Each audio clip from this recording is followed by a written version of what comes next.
All together, we heard the surprise ending to the case that has sparked a debate in families across this country. The case about teenage bullying, spying, and what the punishment should be. You'll remember Tyler Clementi was the young boy with the violin who took his own life. His college roommate had spied on him during his gay encounter. Today, that roommate, Dharun Ravi, broke down in court before he heard surprise words from the judge that his sentence would be just 30 days in jail. So this debate has begun all over again, and tonight ABC's Chris Cuomo is back on the case for us. Chris. Diane, this was a layered sentence. The judge gave 300 hours of community service, 3 years of probation. But the number that meant the most seemed to be the smallest, just 30 days in jail.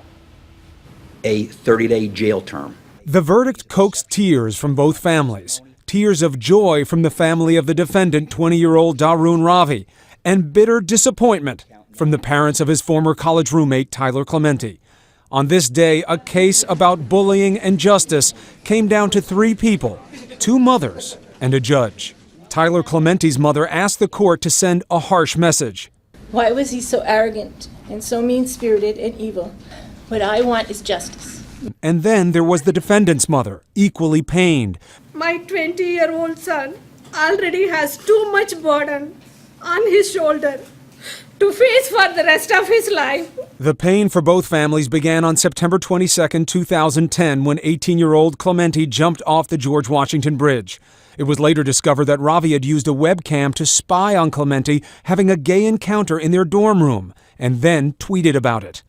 Ravi became the poster boy in a media-fueled national debate on bullying and anti-gay bias, and was convicted in March of invasion of privacy and bias intimidation, among other crimes.